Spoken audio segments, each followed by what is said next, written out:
Eloise's affair with the state labor commissioner shattered my world, but just as I thought I had lost everything, a lady named Amanda appeared, and with one kiss, she rekindled hope. Thank you for your subscription and likes. What would you do if it were you? You can leave your thoughts in the comment section. Eloise broke my heart. I know that I should have been more insightful and sophisticated about this whole matter. However, at the core, I'm still a farm boy even after all these years. I am Walter Stillman, a future tax attorney by profession. I know sad, right? But it's still sad. Or fresh out of law school and earning a Master of Laws in Taxation, I was able to get my only job working in the bankruptcy department of a mid-sized Manhattan law firm. My position is in the firm's smallest practice area and, it must be said, the least desirable. My living conditions are as modest as my work rents in New York City are notoriously high. At that time, apartments in Manhattan were not available to junior employees in those areas called outer. The prices were almost as high.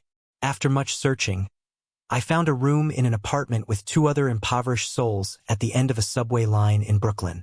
The area was in general disrepair and it took forever to get to my office. In short, I have a modest job and a roof over my head. More than this could not be said about the beginning of my career in the great city in the East. However, my luck seemed to change almost from the day I started work. The firm's bankruptcy partner was Eric Erickson, a gray-haired fox. In his early 60s, he was one of the deans of the New York Bankruptcy Bar, the go-to guide for complex or new issues. He had little patience for the ignorant or incompetent, but he was a good and willing teacher. Many years later, I am still grateful to Mr. Erickson. He, as these city residents say, did everything for me. He was my mentor and friend and taught me skills that would serve me well in the days to come without knowing it. Then I found my place in life and then, by pure chance, I found happiness. But first I needed to mend my heart. The bankruptcy department was mostly just Mr. Erickson and myself. In those prosperous times, bankruptcy was the least popular practice at the prestigious firm of Portman and Rosen. If we needed help, two part-time lawyers were willing to assist, albeit reluctantly. I graduated in a field of law that can be said to have been written by L.S. Carroll, a jurisdiction where left is right and right is always wrong. All laws belong to Alice on the other side of the looking glass. The only member of my graduating class at Northwestern University School of Law who went as far east as I did was Chuck Thompson. We weren't great friends in law school, but we bonded over our Midwestern experiences in a cold eastern metropolis. Chuck worked, or rather was a slave, for the Manhattan District Attorney's Office. He was recently married to Carol, a girl from New York. An invitation to dinner at their Manhattan apartment was only natural. Upon arrival, I was stunned by the presence of a tall, extremely attractive woman. Yellow Schaefer was New York elegant. This is the most obvious way to describe her. She was a sophisticated New Yorker with a casual manner that suggested her striking appearance was to be expected. One could almost believe that the perfection of her form was a fact of nature and not the result of long hours of work and ingenuity. Why exactly she became my dinner partner at my friend's house, I had no idea. This black-haired greenied beauty was no match for me. Indeed, no one could have expected that she would be interested in an ordinary-looking farm boy working as a junior assistant. But apparently Carol Thompson, in her matchmaker wisdom, thought otherwise. An evening of delightful communication awaited me. Yellow Schaefer was not just a beauty. She had what is called personality extroverted and not at all shy. She was an excellent dinner companion. She asked me to take her home to her Brooklyn apartment. I expected to catch a taxi, but she insisted that we take the metro. She stayed close to me during the drive from Chelsea, Manhattan to Boerum Hill, Brooklyn. It was a trip that took a lot of time at night and included some walking. She used this time to get to know me better, asking me questions, the answers to which she listened carefully to. It was a heady, ego-boosting experience.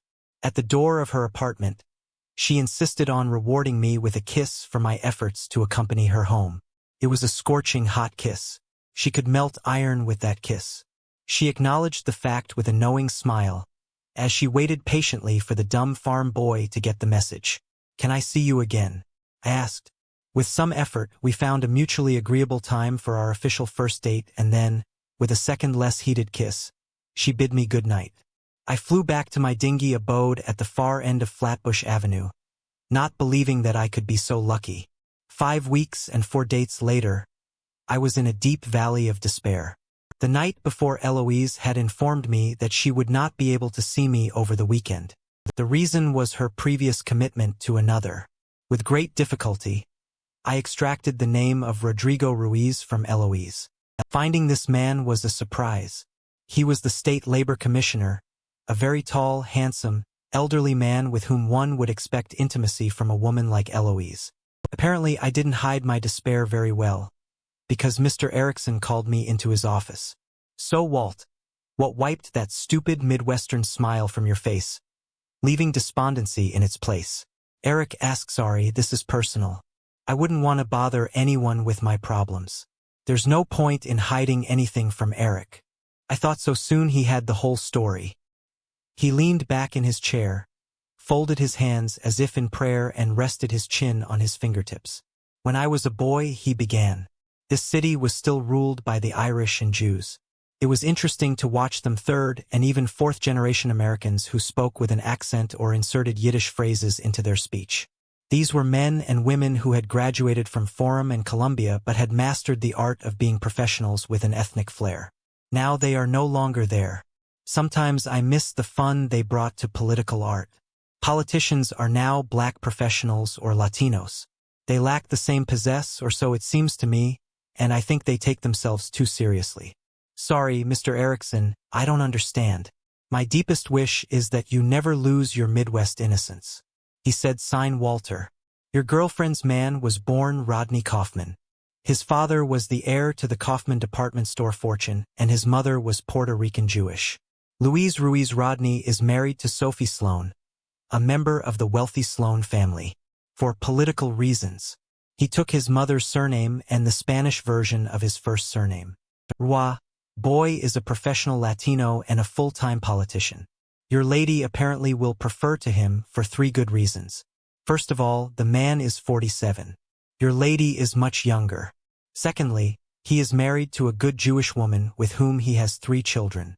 This woman is not very jealous, allowing her husband to play on the side, but will categorically object to being replaced, just like her rich and influential family.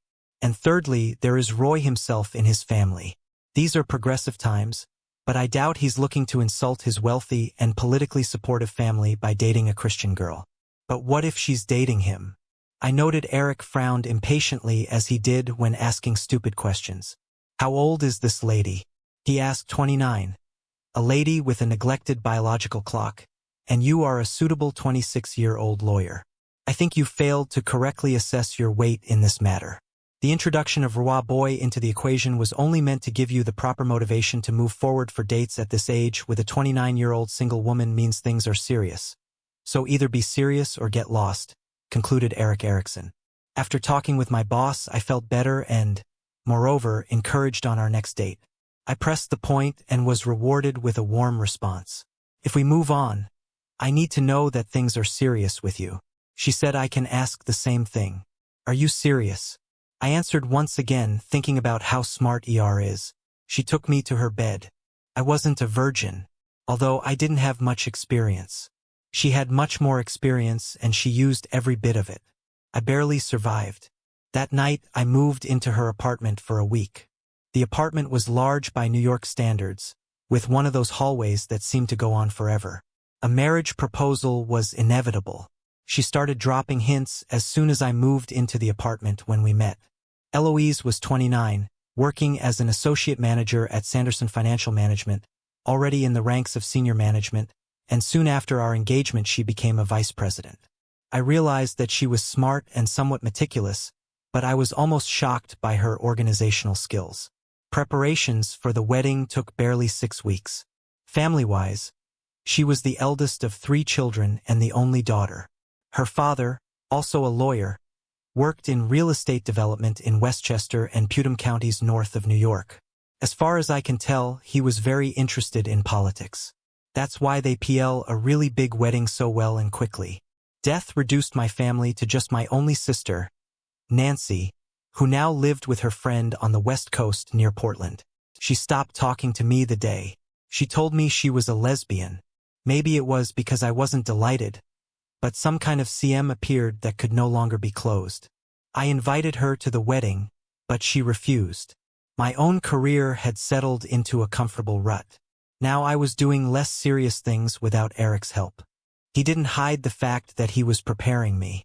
The bankruptcy was stagnant, and Eric made no secret of the fact that I needed to be ready when things picked up, because he was preparing to retire. You have everything. You need enough intelligence and a pleasant personality, but you need to learn to work. He said I studied the code of laws and cases very diligently. Yes, but you need some techniques that have not yet been written down. On the Friday before the wedding, I learned a new move. Eloise and her mother chose Labor Day for their wedding. Something I didn't understand about this early date was that it also meant we had the weekend to prepare, and we could fly off to the Caribbean for the honeymoon her parents were giving us Tuesday after the wedding. The suitcases were packed and stood against the wall in the long corridor of our apartment. 3 for Eloise and 1 for me. I was a little nervous about the wedding, but I didn't have time to think about it. That morning, the week before my bride-to-be had gone to the family home in Westchester, so we could have a little time apart before the wedding. This will make the honeymoon even better and keep my wedding jitters from driving hubby away, she said with a laugh. At 10:00 on Friday, the last business day of August 3rd, days before the wedding, I had a hearing in bankruptcy court regarding the formation of the first-day resolution. Such a resolution is made in an early stage of the reorganization to establish the rules for the debtor's further work under the protection of the court. In a small case like mine, the hearings are not very formal. Usually only a few lawyers and a judge are present. Basically, this is the bank's lawyer and the debtor's lawyer. Like me, Judge Marks usually stuck to the rules. I walked into my office that Friday ready to grab my case file and head to court, but the clerk told me that the judge's secretary had called to set up a telephone hearing. As soon as I walked in, I immediately became nervous. The judge's clerk connected all parties and Judge Marks said so. Amanda, tell me what your problem is with this ruling. Amanda was a bank lawyer. She was smart and knew the law. Her arguments were precise and clearly addressed the weakest points of my request. She was an excellent lawyer, but not very pleasant to look at. She was nicknamed Sugar, which made no sense. She was short, less than 5'10" and chubby, especially in the lower half, but I always thought she had a pretty face. When Amanda finished, I tried to speak, but the judge interrupted me. The resolution is issued. My secretary will fax it to the parties, he said when the phone went silent. Amanda just laughed when I asked her what just happened. She said Judge Marks received tickets from my firm yesterday for the last days of the Saratoga races. He needs to be north of Albany by 1:00 p.m. He can't talk to us on the phone today for the sake of appearances. He ruled against me in a case that doesn't really matter. But wait until next time and I'll stab you, she said, still laughing. It's not the way I like to win, I complained. Take whatever you can get, she replied and paused. You know, my aunts would say that you are a very good young man for a gome, she said, still laughing, and ended the conversation around this time. Eric came in and told me to take the day off and rest before the wedding. When I left, I couldn't help but ask who are the gome. He smiled. It's you and me, not Jews, and what some people said that I was a good young man for a guy. Oh, compliment. Someone likes you. He said. I headed to the apartment thinking I could head to Westchester early, so I was supposed to arrive only the next day. The wedding rehearsal is on Saturday evening, but damn, why kill time in the city? I expected to be busy with my own business. It should have tacked most of the day and maybe even the evening. We would have written and rewritten every word of the resolution to please everyone involved. But that didn't happen, so why not get a head start? I tried calling first, but Eloise's phone went to voicemail, so I made a faithful choice. I called her parents' house in Westchester hoping to talk to someone or at least leave a message. I think it was one of those random circumstances that changed everything. None of the Schaefer family was home. The regular maid Rosita took the day off to fit the dress she would wear to her wedding. Her cousin replaced her. The cousin was a woman with limited English who I never spoke to.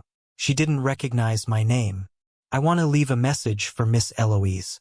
I said for the third time, she's not here. She's in the city. The cousin said, I know that she lives in the city, but she came home for the wedding. This is Walter. I said, I'll come later today. I said, she's in the city staying at a hotel. Come to the wedding tomorrow, said Rosita's cousin. Took a second, but my curiosity was piqued. In which hotel, I asked. Plaza, came the answer. I'm not a suspicious person, but who wouldn't pause after such a conversation? It was almost noon when I broke down and called. The Plaza Hotel.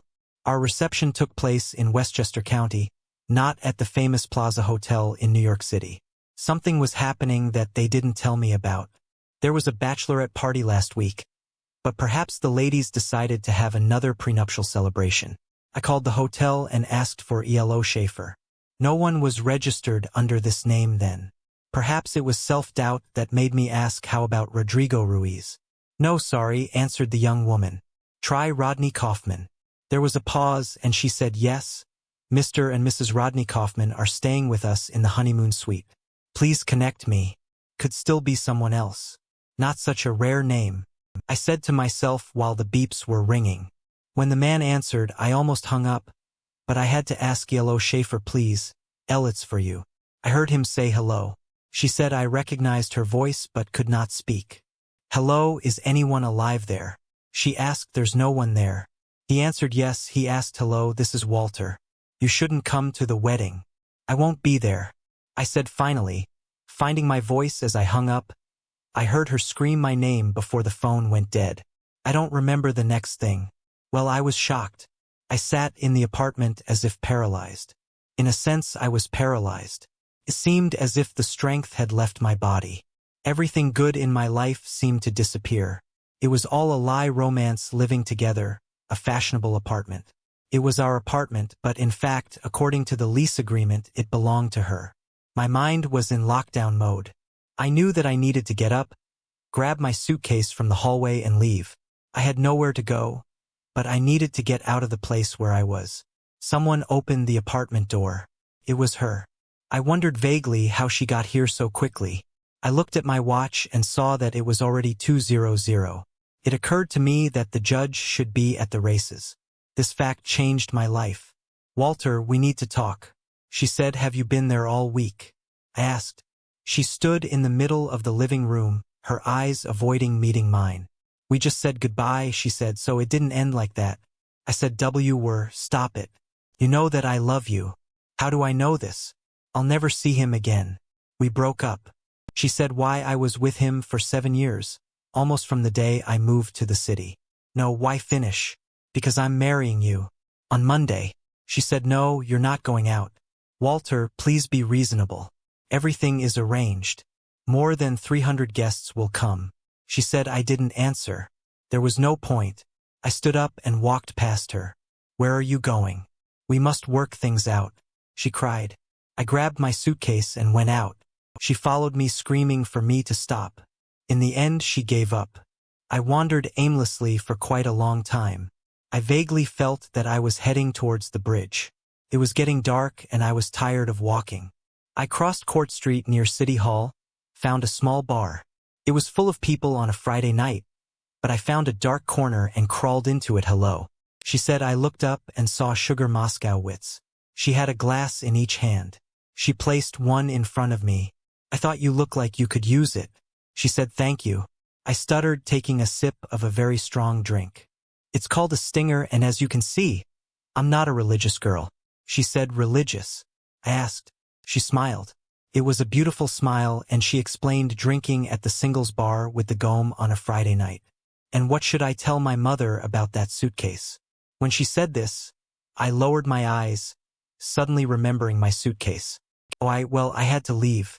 After all, this is her apartment, I said, taking a sip of the drink, which burned to the very bottom. Sugar. Amanda didn't ask me any questions. She told funny stories about herself and about people we mutually knew from bankruptcy court. This is a narrow specialization and everyone knows each other. She kept my glass full and tried to make me laugh. I think she already knew I was engaged and soon to be married, but she wasn't surprised that I showed up at a Brooklyn bar on the Friday before the wedding with a suitcase. Perhaps she drank a little before my arrival and did not understand the significance of the suitcase and where I was now about. The only thing I remember about that evening was Amanda helping me into the car and saying not far to go later I dreamed about Eloise. She pinned me to the bed and enjoyed herself much more than usual. I needed to go to the toilet. The need was urgent, but when I got out of bed I realized that I had no idea where I was. The apartment had changed for a moment. I was completely disoriented, and then it all came back to me in one sharp and painful memory. I left Eloise in her apartment. And where am I now? My head hurt and it felt like someone had stuffed it with cotton wool. I remembered almost nothing about the previous evening. I remember going into a small bar on Court Street. One of my friends appeared there for a moment. I couldn't remember who it was. And then I did Amanda Sugar. What was she doing there and what was I doing here? Naked in an unfamiliar bed. I was in a small room. It was barely big enough for a double bed. There was no other furniture in the room. The bed was directly adjacent to the window, which ran from the middle of a wall to the ceiling. I was alone on this bed, which had signs that a second person had slept on it. There was no closet in the room and my clothes were nowhere to be seen. In fact, the room could have been an oversized closet containing a bed. But there was a door. It didn't open all the way because it was blocked by the bed. I looked out and there was a larger room. There was a window on one side of the wall and the sidewalk was visible outside the window. I was in what in this part of the world is called an English cellar. This is the floor located below the main building. It is half above and half underground. The windows started just below sidewalk level. This space had been converted into a small apartment or, as I later learned, 2 apartments, the one I was in and an even smaller back apartment. The main room was divided by a counter into a dining room and kitchen. The bay window was a sort of living room with 2 small chairs and a window seat. Seeing no one, I crawled outside in search of the bathroom and my clothes. There was a door at the far side of the room. When I got out, Amanda came out in a robe, drying her wet hair with a towel. "Oh, you're awake," she said, noticing me just in time. It must be almost noon. My hands flew to cover my groin, which only caused me to giggle. "It's too late for modesty," she said. "Last night I saw everything." All I could do was run past her, figuring the room she came out of with wet hair was the bathroom. I was right, and after closing the door, I lifted the toilet seat and released the contents of my bladder into the toilet. It was a small bathroom with only a shower stall, no bathtub. I decided to take advantage of this and wash myself before discussing with the hostess what happened to my clothes and suitcase. The shower may have been small, but the water was hot and soothing to my very hungover body. Refreshed, I searched in vain for a towel, wet and naked. I had no choice but to go out and meet Amanda. I opened the bathroom door and walked out, only to realize that we were no longer alone. A young, dark-haired woman sat at the table and looked straight at me with a wide grin on her face. Amanda was in a small open-plan kitchen, fiddling with cups in a coffee pot. "How do you feel about coffee?" Amanda asked as easily as if I wasn't standing there naked. I jumped back behind the bathroom door and called, "Can I have some clothes, please? Or at least a towel?" Both women burst out laughing, but Amanda stopped to say, "The towels are in the closet, as are your suitcase and the clothes. You tore off last night," poking my head out from behind the door. I asked where could the closet be, still giggling. Amanda pointed the coffee pot at the bar doors at the back of the room behind the desk and right in front of what must have been the front door to the apartment. "I would bring them to you, but as you can see, I'm busy," said Amanda. The other woman made no attempt to get up and I had no choice but to run to the closet. Having reached the closet, I opened the doors. My clothes were there inside. The suit and shirt were neatly hung and the underwear lay on the suitcase. I grabbed the last one, pulling on my shorts and shirt as quickly as I could, but all this time I heard the women giggling behind me. "By the way, this is my sister." Sonia said. "Amanda, hello." Mr. Stillman said. "Sonia, hello." I replied, opening my suitcase to take out my jeans because of me. "You don't have to get dressed," said Sonia. "I am the younger sister, but I'm already married and I have 3 children, 2 boys and a girl. Naked male bodies don't shock me." They both laughed as I pulled on my jeans. "Let's go have some coffee," Amanda invited, "and I'll bring Bailey in a minute in case you're wondering." Sonia whispered to her sister, "You didn't tell me that he was so shy." "I didn't know. Amanda answered also in a loud whisper. We seem to barely know each other. You're a free woman, Amanda added with a giggle. After putting on my trousers and shirt, I turned to take a seat at the small table. I need coffee. I like it black without sugar, I said. Sonia giggled and whispered to her sister. I think he got his sugar last night. They burst out laughing. I had a headache. Amanda handed me a cup of very strong coffee. As I was putting the cup in front of me, my mobile phone rang. It was Sonia's phone, and she took it out of a large leather bag lying at her feet on the floor. Oh hi, Sonia said, answering. She closed the her and whispered to Hester, then addressing her sister. She continued, Of course I remembered now I'm with Amanda, but she has guests and I didn't have a chance to mention it. There was a pause, then Sonia said with a grin, No, her company is a man. Amanda ran her hand across her throat as if cutting it off, but Sonia calmly continued. Yes, he is handsome but a little shy. No, he's definitely not a Jew. Yes, I'm absolutely sure, Sonia whispered into the phone. I caught a glimpse of him when he came out of the shower. Now Sonia was laughing uncontrollably. She wants to talk to you, Sonia said, handing the phone to Amanda. Hello, Aunt, Amanda said into Sonia's phone. No, I will never forget Daddy's birthday tomorrow at 600 and at 700 we have dinner, got it. Oh, he's just a friend, is it true? There was a pause while Hester apparently spoke. It won't work. He's a friend from work. I'm sure he'll feel awkward at a family party. Amanda handed the phone back to her sister and listened while her aunt spoke. I don't know, Sonia said, and then turned to me. She wants to know your name. What should I tell her, Walter? I answered Walter Stillman, and I'm pretty sure they slept together last night. Sonia blurted out. Amanda screamed. Aunt Sophie is on the line now saying that want to meet him. No, oh sweetie. No, Amanda screamed. Then Sonia handed the phone to me saying my Aunt Sophie wants to talk to you. I took the phone and put it to my ear. Hello, Walter. I'm Amanda's Aunt Sophie, and my sister Hester and I are throwing a party in honor of the birthday of our brother Leonard, Amanda and Sonia's father. We'd like you to come with our Mandy. Could you do this? It will mean a lot to the family. No, I wouldn't like to interfere, I said, looking for a polite way to refuse. I'll leave it up to Amanda. I then handed the phone to Amanda. She argued with the aunts for a good 10 minutes, while Sonia grinned mischievously. The Atice on the phone hung up, each taking turns, arguing with her niece. Finally Amanda gave in. Okay, I'll bring him, she said, and then hung up. Sugar. She does that, you know, said Sonia. What I asked replaces the word sugar with obscenities, as if we don't know what she's really saying. Sonia explained, smiling one last time. Sonia stood up and said, Well, it looks like my work here is done. It's time to go unload my husband before my kids drive him crazy left alone. Amanda turned to me and said, Look, you don't have to go. My family can be a little overbearing sometimes. I just don't understand why your aunts want to see a stranger. At a family gathering, Amanda gave a short, almost sad laugh and said, Sonia is my younger sister, almost 4 years younger. On my last birthday I turned 30. She already has 3 children. My aunts and my entire family think that I should already be married and pregnant. It looks like your biological clock is ticking on their shelf, but they still don't know me, and apparently I'm of the wrong religion. But you are the right gender, she said, and paused before continuing. You see, I used to have a roommate here who helped pay rent $13,500 a month. As you probably know, junior bankruptcy specialists don't get paid that much. I nodded, aware of the limited salaries and are part of the legal business, but then it dawned on me there is only one bed.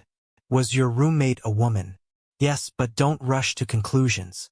Amanda said, I'm not going to say that I'm completely straight, but to have sex with a girl I need to be slightly drunk. For Jessie, my former roommate, drinking was a deciding factor.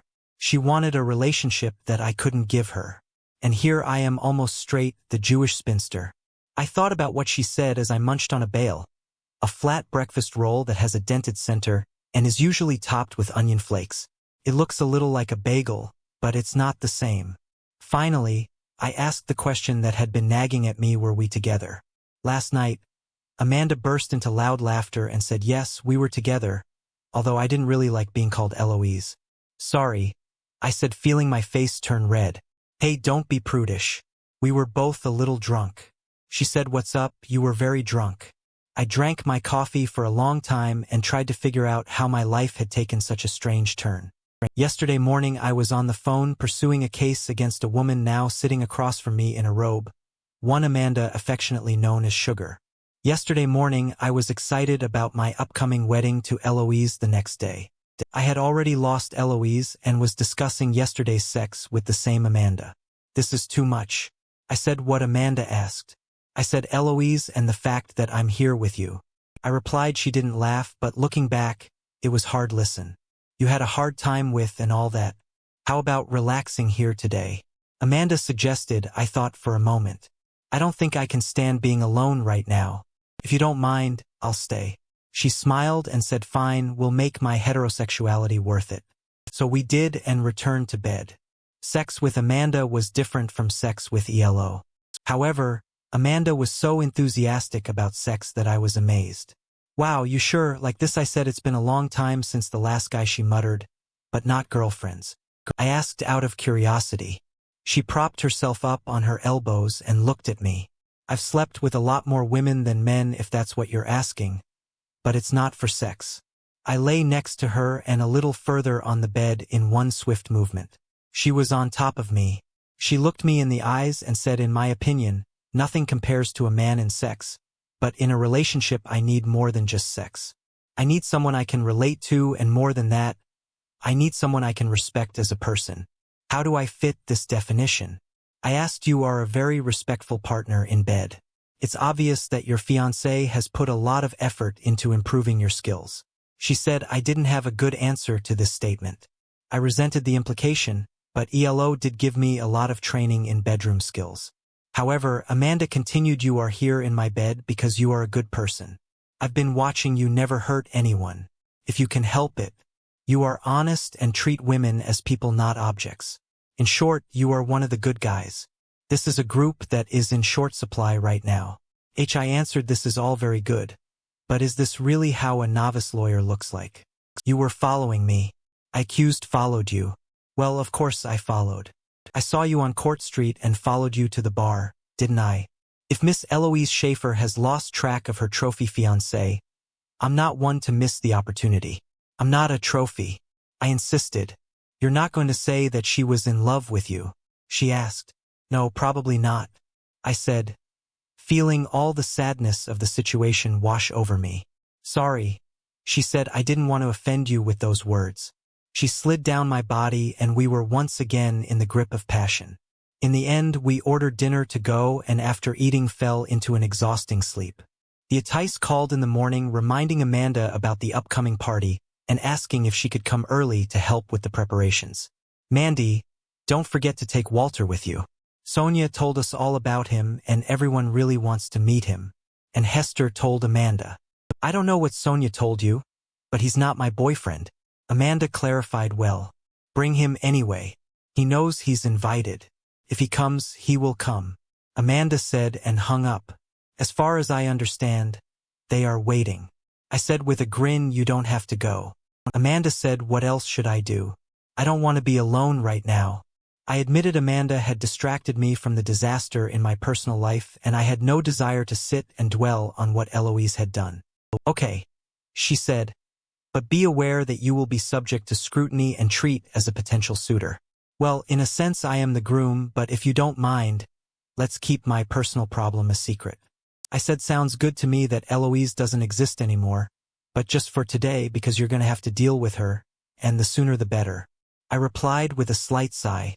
Amanda reached across the table to cover mine with hers and said, "Walter, you must either go through with this marriage or end it tomorrow. Either way you'll be in big trouble." "I can't get through it, not now." I said. "Don't be so hasty. If you give up now, it will have big consequences for your career and life. There will be a huge scandal. Why, I'm not going to divulge the reason, and I'm sure she won't." "Oh, my poor innocents," she said, squeezing my hands tightly. "Do you really think people didn't know about Commissioner Ruiz and Eloise Schaefer? They have been together for quite a long time. I thought they broke up." I said. Amanda didn't laugh, but her crooked smile said it all. I played. "Eloise dated Ruiz the entire time we were together, but why?" I asked. "If she wants to remain his mistress, then there is no point in involving me in this matter. He wants to run for governor next year. She said your marriage to Eloise seemed to end the affair and you were a fair catch, the kind of young, decent, professional heterosexual man. Every CIS woman in New York is looking for cis woman. I asked a person who identifies with their gender by birth, in this case a woman Eloy Cher, a young woman in need of a partner, to quell rumors of her affair with an older married politician. She played a prank on me, as you New Yorkers like to say, oh, don't feel sorry for yourself. Perhaps she was just saying goodbye, as she claimed a week before her wedding. Would you rather she did it the week after Amanda suggested I would prefer if she didn't do this at all? In fact, I insist on this. I said firmly, well, you took revenge on her with me, you can still go to Westchester and marry her. It will not happen. Hey, you need to pull yourself together before you do anything rash. If you don't come to church tomorrow, people will ask why. Well, let okay time out. A scandal does no one any good. You, my friend, are a junior lawyer in the bankruptcy department. Commissioner Ruiz, on the other hand, is a very big shot. You make a wave and his boat may rock, but yours will sink. Are you saying that I will lose my job? So what I'm saying, you'll lose your career. Nobody will hire you. Amanda warned I had to pause, but not for long. Amanda, I said I may just be an unsophisticated guy from Iowa, but when Eloise accepted my proposal, she made a commitment to me. She didn't keep her commitment and you can't force me to keep mine. Amanda just shook her head. Finally, she said, come on, you stubborn corn farmer, get dressed. I'm taking you to meet my family. It's not every day that they get to meet a real living Presbyterian. Actually, my family is Lutheran, same crap. She winked. At 5:00 in the evening, we took a yellow taxi to her family's house on Beverly Road. It was prohibited to use car services. Uncle Morty was a taxi driver, or was until he retired. Morty now lived on his welfare with his two sisters, Hester and Sophie. In the house the sisters had inherited from their parents. Morty was married, but his wife ran off 30 years ago with a shoe salesman, a fact that apparently was never discussed. Aunt Sophie's husband died in Vietnam. Hester never married, only Amanda's father, Leonard. The youngest of the siblings had children. Leonard and his wife Rebecca had two girls, Amanda and Sonia, and now 3 grandchildren, thanks to Sonia and her husband, Gerald Jerry. The house was in an area of Flatbush, Brooklyn, which realtors called Demas or Demas Park. When we arrived at a huge 2-story house on a large lot larger than a standard size for life, I did not notice any park, unlike Amanda's apartment, which was across the street from a small park in a quiet neighborhood. Her aunts and uncles lived on a busy avenue. The house was built in the Queen Anne style, not big enough to be a mansion, but the single-family home was larger than one would expect in a city like New York. We were greeted at the door by Aunt Hester, a short, strong woman with metallic gray hair. First she hugged Amanda and greeted her, calling her Mandy. Then she turned to me, examined me for a very long time and said, not bad at all. Handsome young man. Oh, I think he's very handsome, said Aunt Sophie appearing from the depths of the house. Sophie was a tall, dark-haired woman. The two sisters seemed like an incompatible pair. Sophie hugged Amanda and both aunts led us into the kitchen where the evening dinner was being prepared. There was a large cake on the kitchen table. The kitchen smelled of roast meat simmering in the oven and the sweet scent of vanilla. Will you peel the potatoes? Mandy Sophie asked, handing her a potato peeler and a colander filled with freshly washed potatoes. I'll take your man to help set the table, Hester said, taking me by the hand and leading me through the swinging door into the wood panel dining room. The room was a long, wide rectangle. The parquet floor was covered with a thick burgundy carpet. Dark oak panels stretched from the floor to halfway up the wall, where paper, artfully etched with roses, drew the eye upward. The ceiling was an intricate lattice work of mahogany and oak. A modest chandelier hung down from a mahogany medallion with ornate carved flowers. Hester led me to the china cabinets along the nearest wall. The closets took up most of the wall on the short side of the room. Numerous sets of porcelain plates filled the cabinet shelves. She led us to the far closet and said, today we will use these plates. Having said this, she smiled at me and said, it's not easy to be a Jew.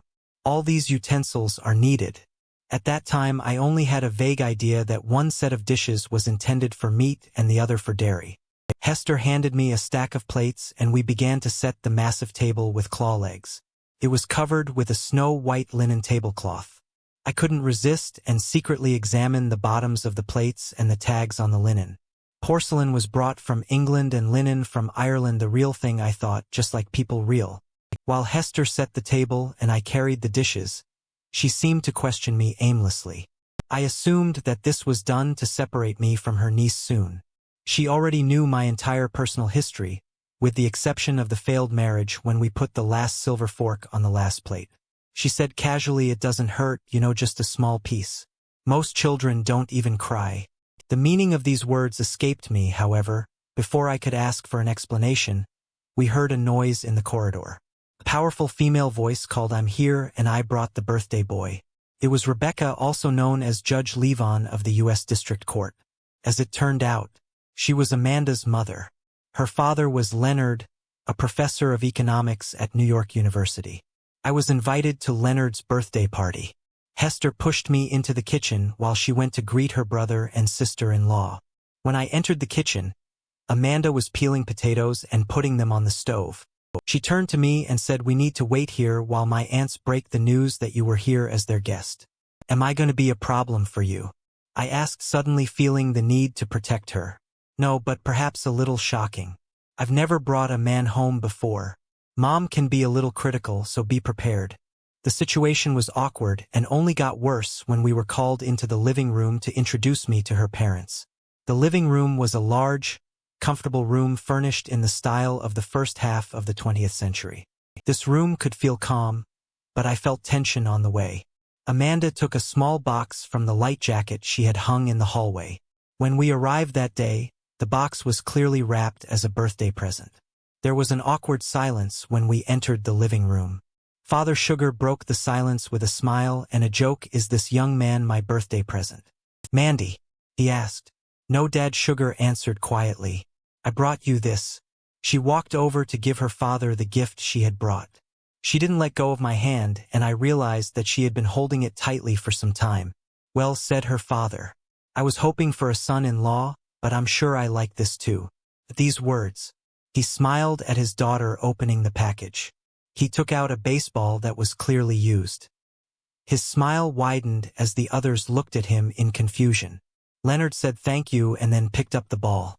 "This is a game ball signed by the Mets," he said, and stood up to hug his daughter. I heard him whisper in Sugar's ear still, "I would prefer a son-in-law." Sugar whispered something in response, but I didn't hear it. Her father chuckled, but when I looked back, her mother was glaring at me. Just at that moment, Sonia arrived with her husband and 3 children. The kids rushed into the living room to take their places in the spotlight. "Oh, it's good that you came," Sonia said, hugging me, briefly introducing me to her husband, Jerry, a tall, skinny guy who could be blown away by a good wind. Sonia said, "This is Char's new love. As you can see, at least she got the gender right this time." Jerry shook my hand and said, "Don't pay attention to Sonia. She just likes to tease her older sister." Soon the conversation in the living room turned to the topic of the children's latest adventures and the gifts they brought for their grandfather. It was nice to be out of the spotlight, but I felt Amanda's mother's gaze on me. Dinner was simple but nonetheless delicious. The conversations at the table were filled with the hidden joy that these people received from being together. From time to time, I was asked the question if Amanda could answer it. She immediately began to answer for me. I answered more personal questions simply or brushed them off. "Yes, my parents died. The farm is in Iowa. I only have a sister." I ignored all the questions about my sister, partly because I didn't know how to answer them. However, over coffee and birthday cake, everything came out. Judge Levine was watching, and while the children were busy eating the sticky cake, she struck. "Tell me, Walter, are you a relative of Stillman who will marry Eloise Scher tomorrow?" I paused before responding, but spoke before Amanda, who was sitting across from me, could give the harsh response I had anticipated. Yes and no. I said it was I who was supposed to marry Eloise, but it all ended, and before you ask, your daughter had nothing to do with the annulment of my marriage. Is it true? Amanda's mother asked, turning to her daughter. Yes, really, if it concerns you, Amanda said, showing her hostility to tell you the truth. I didn't want to bring Walter here, but he was invited and he was kind enough to come. I saw that my mother was about to say something else, but Leonard spoke and silenced my wife. Rebecca, be quiet, he said before his wife could answer.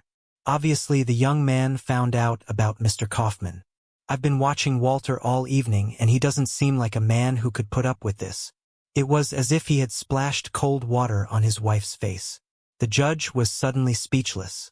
Looking around the table, he realized that while Amanda's parents were aware of the situation, the other diners were not. Amanda chimed in. I've known Walter for some time and admire him from afar. When I found him that evening lost and alone, I saw my chance to get to know him better. He was hurt by a truly evil woman, and yes, Mom, I love him. He's too good not to be in love with him. While she was saying this, Amanda walked around the table and hugged me from behind.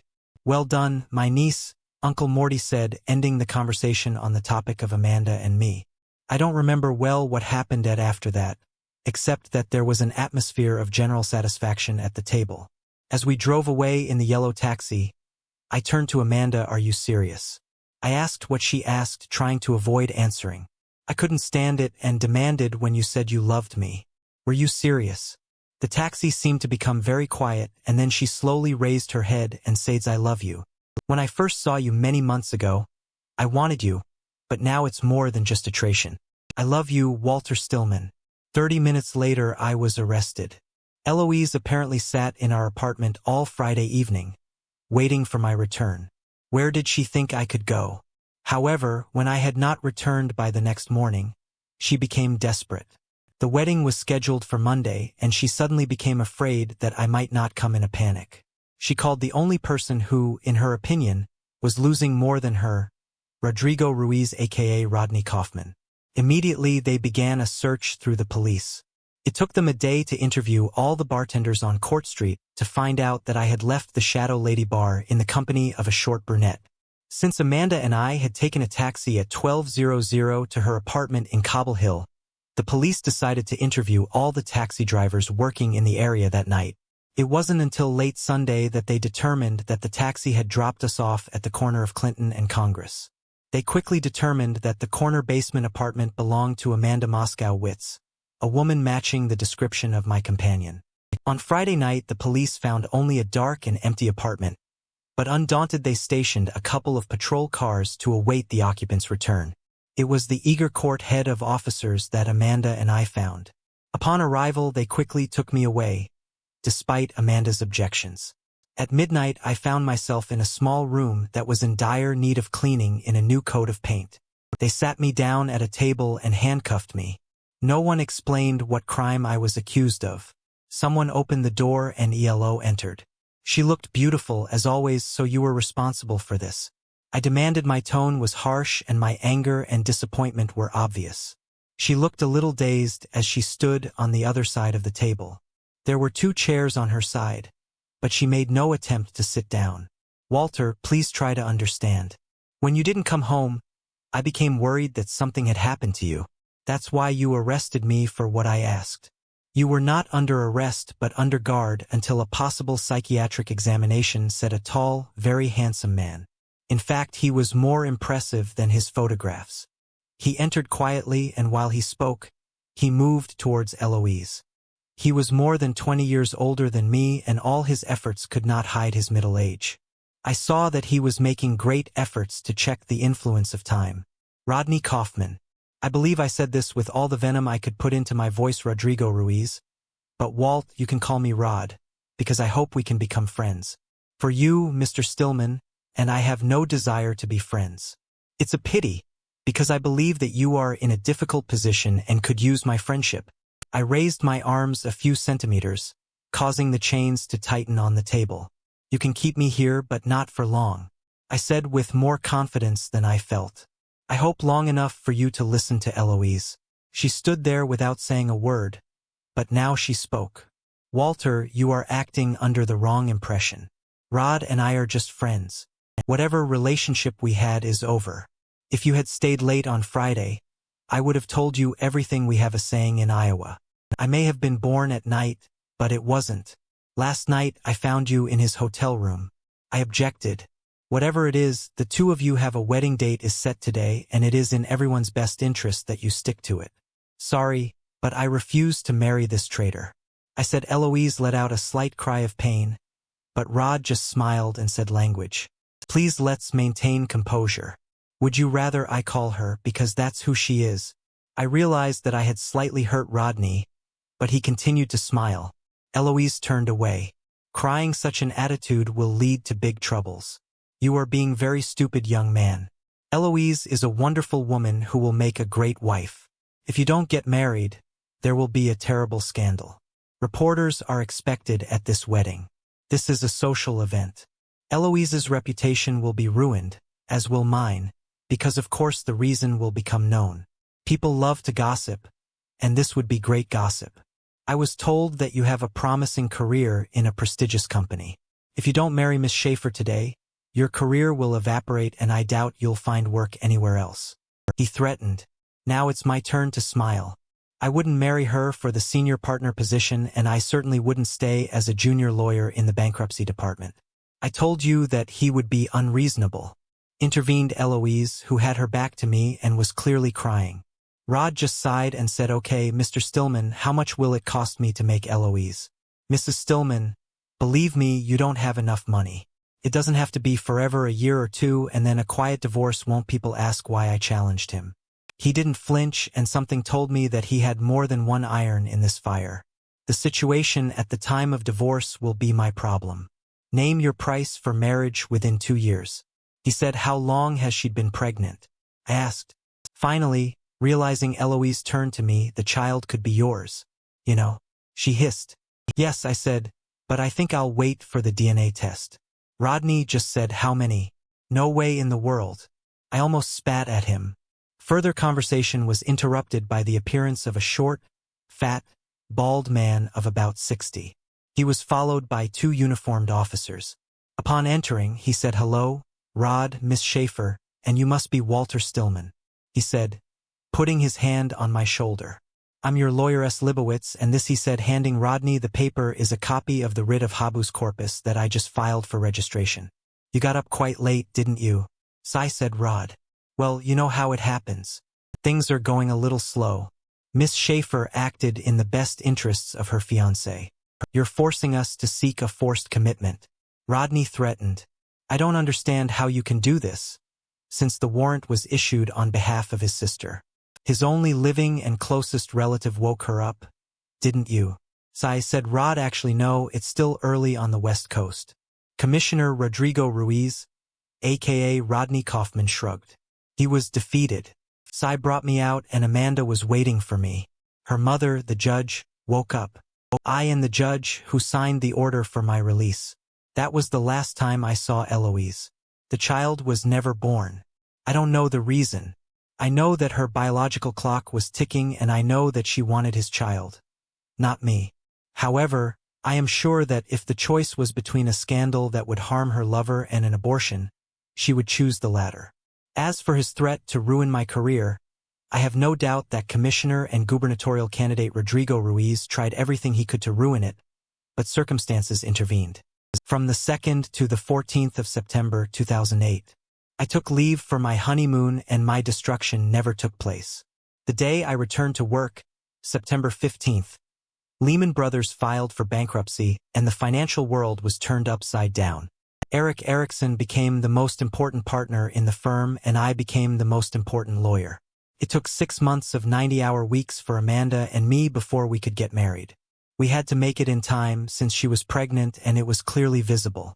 Amanda didn't think to take any precautions, because before that first weekend we spent together, she hadn't slept with a man in quite some time. The eldest was a girl like the next 3, however, for turned out to be enough. Amanda became a judge following in her mother's footsteps, and I have my own firm. When people ask me the secret to my successful career and marriage, I say it all comes from one day as a racetrack judge, one broken heart and a girl named Sugar.